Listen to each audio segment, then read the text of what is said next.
देखना अपने महादेव के ऊपर बेलपत्र चढ़े हों। हम रोज चढ़ाते हैं शंकर जी के ऊपर बेलपत्र। वो 5-4 बेलपत्र लाया, उसको हमने पत्थर के ऊपर रगड़ करके उसका रस निकाल कर, ये सत्य घटना है, उस बच्चे के मुख में डाला, छूमंतर हो गया। 2 मिनट नहीं लगी बच्चे की उल्टी को बंद होने में। अभी मैंने सामवेद की कथा सुनाई है जिसमें वर्णन था वह लोग श्रेष्ठ हैं, औषधियों को लेते हैं। आप हल्दी लेते हैं, जड़ी बूटी है। आप जायफल लेते हैं, जड़ी बूटी। आप तेज पत्ता लेते हैं, मुरैठी लेते हैं, सब जड़ी बूटी हैं। ये आपको विशेष बना देते हैं। एक बहुत बड़ा जीवन मिल जाता है। समय से पहले दुनिया छोड़ के नहीं जाओगे, जाना तो सबको है, लेकिन सूर्य अपने समय से अस्त हो तभी तो अच्छा लगता है। आज बीमारियां इतनी फैली हैं, हर दूसरा तीसरा आदमी बीमारियों से जूझ रहा है। इतना पैसा बीमारी पर, नशे पर इतना खर्च हो रहा है कि बस पूछे ही मत, फालतू में। और लोग कहते हैं कि हमारे पास कमाई नहीं है। कमाई तो है, आपने खर्चे उल्टे बढ़ा लिए हैं। ऐसा जीवन जी रहे हो जिसमें बीमारियां पीछा नहीं छूट रही। हम बीमार क्यों नहीं होते? भगवान नजर न लगे किसी की, हम भी तो आपकी ही तरह। क्यों? क्योंकि हमने अपना एक जीवन जीने का एक रहस्य समझ लिया कि ठीक से जीवन कैसे जिया जा सकता है। ये कोई डस्टबिन तो है नहीं कि जो आवे सो इसमें पटक लो, डाल लो। इसमें भगवान बैठे हैं, इसमें अंदर भगवान बैठे हैं। और जिस मंदिर में अंदर भगवान बैठे हैं तो कूड़ा करकट सब अंदर चला जाएगा? नहीं, कभी भी नहीं। जिस समय लोग नहा करके सबसे पहले गंगा जल लेते हैं, भगवान इतने खुश हो जाते हैं, इतने अद्भुत हो जाते हैं, इतने प्रसन्न हो जाते हैं। और लक्ष्मी को नारायण कहते, देख मेरा भक्त है, आज इसने अपने माध्यम से मुझे गंगा जल पिला दिया है, मैं तृप्त हो गया। जो स्नान के बाद नित्य गंगा जल लेते उन्हें प्रत्येक दिन बद्रीनाथ भगवान की यात्रा करने का पुण्य प्राप्त होता है। रोज तो आप बद्रीनाथ नहीं जा पाएंगे। हाँ, ये पक्का है, यदि स्नान के बाद प्रत्येक दिन आप गंगा जल का आचमन करते हैं तो प्रत्येक दिन आपको बद्रीनाथ भगवान की यात्रा करने का पुण्य फल प्राप्त होता है। जो काम करने के लायक है वो कीजिए। अभी नहाए धोए नहीं, पहले से कहेंगे अदरक वाली चाय बेटा कड़ाके की चाय बना के तैयार करना। कभी गंगा जल को भी याद कर लो, कभी तांबे का भी पानी ले लिया करो सुबह, वो के हजारों बीमारियों को खत्म करता है। ये चीजें आप लीजिए। ये समय ऐसा है, 3 महीने का टाइम ऐसा है, औषधि इसमें बड़ा काम करती है। इसमें चाय मत पीजिए, सुबह काढ़ा पीजिए। मैं बातें बताया देता हूँ। काढ़ा में क्या डालना है? नंबर 1 सौंठ, नंबर 2 धनिया, नंबर 3 हल्दी, नंबर 4 जायफल, और नंबर 5 दालचीनी, और नंबर 6 तुलसी के पत्ते, नंबर 7 थोड़ी सी उसमें आप लौंग पीस करके आप डालिए, गुड़ थोड़ा सा डालिए, और हो जाए तो थोड़ा सा डाल लें काला नमक। ये हमने बता दिया आपको 9 बट्टा। इसमें 9 चीजें हैं और ये 9 चीजें आपको स्वस्थ कर देंगी। ये काढ़ा मैं लेता हूं, प्रत्येक दिन लेता हूं। मेरा हार्ट 18-19 साल के जवान की तरह। अभी घोड़े ने मुझे लात मार दी बहुत जोर से। हमारे यहाँ एक घोड़ा है हीरा, गोपाष्टमी का दिन था उस दिन, तो मैं रोज ही मिलने को जाता ही हूँ। इन जीवों से बड़ा प्रेम है, तो मेरे साथ इतनी भीड़, कुछ पुलिस वाले जन भी थे, तो इनकी बंदूक देख के पता नहीं ऐसा वो बिचक गया। उसने लात तो मुझे नहीं मारी तो किसी और को होगी, लेकिन वो लग गई मुझे। तो इतनी जोर से लगी कि मेरी आंख में अंधेरा हो गया, तमारा आया और मैं गिर गया नीचे, इतनी जोर से। यहां तक कि मेरे अंदर से आवाज आई है, गौ माता क्या मेरा जीवन आज तक के ही लिए था? उस दिन गोपाष्टमी थी। अब आप सोचें कि वो लात घोड़े की कितनी जोर से लगी होगी। यहां लगी इस जगह, जिसका दर्द मेरा पीछे रीढ़ की हड्डी तक पहुंचा। अब यहां आने से एक दिन पहले मैंने वो कराया सिटी स्कैन। मुझे इन सब चीजों की जरूरत नहीं होती है, लेकिन वो दर्द इतना ज्यादा बढ़ रहा था, तो यहां मैं आया हूं। कल परसों ये मैंने कराया, तो उसकी रिपोर्ट आई,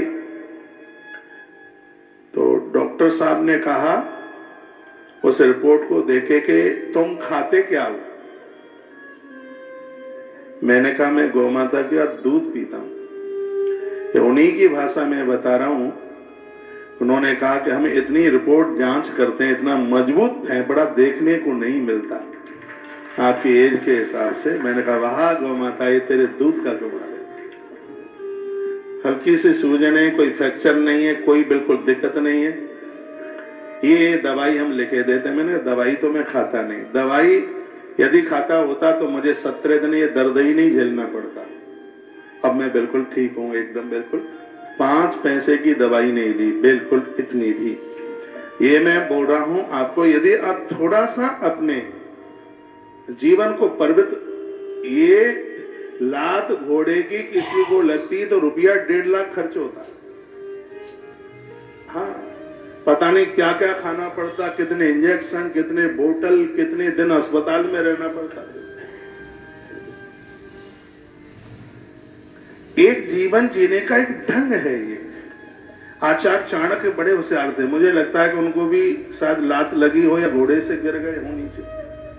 उन्होंने लिखा कि सकटम पंच हस्तेन 10 हस्तेन वाजनाम सत हस्ती सत हस्तेन। वो कहते हैं कि बैल से 5 हाथ दूर रहो, और कहते हैं घोड़े से 10 हाथ दूर रहो, क्योंकि घोड़े की लातें 5-6 हाथ तक जाती है, तो कहते हैं कि उससे 10 हाथ दूर रहो। और इतना हम आचार्य को पढ़ते, चाणक्य को, लेकिन कभी कभी ऐसी विस्मृति हो जाती है, महापुरुषों को भूलेंगे तो घोड़े की लात तो खानी पड़ेगी। फिर खूब समझाया, लोगों को बताया कि लात हमारी छाती में लग गई, लेकिन भगवान की बड़ी कृपा है। देखो जीव जंतु कितना प्रेम करते हैं, ये भी आपको मानना पड़ेगा, ये भी सही है। पूरे दिन घोड़े ने पानी नहीं पिया, एक तिनका नहीं खाया। रात्रि को 11:45 बजे मेरे पास फोन आया गौशाला से, कहा महाराज जी हीरा बहुत दुखी है, इसने 100 ग्राम पानी नहीं पिया है सुबह से, आंखों को नीचे की है और ऐसा लग रहा है कि ये रो रहा है। मैंने कहा मैं अभी आता हूं। रात को 11:45 बजे मैं आश्रम से गया गौशाला, उसके ऊपर हाथ घुमाया, उसको मैंने पुचकारा।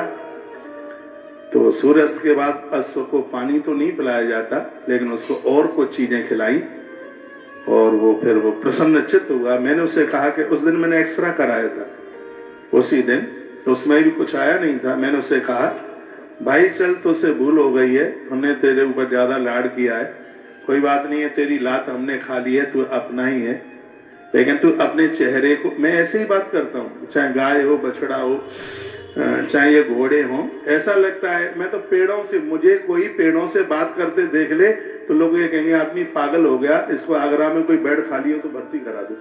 मुझे ऐसा लगता है कि पेड़ बात कर रहे हैं, और आप विश्वास करें वो घोड़ा प्रसन्नचित्त हो गया। एक कथा मैं आपको सुनाऊं। एक महात्मा, बड़े अद्भुत महात्मा थे, उनके पास 2 गायें थी, एक का नाम था गंगा और एक का नाम था जमुना। बहुत सेवा करते थे महात्मा उन गायों की, दोनों की। एक दिन वो गाय गौशाला से निकलकर किसी किसान के खेत में उन्होंने नुकसान कर दिया, खेत उजाड़ दिया।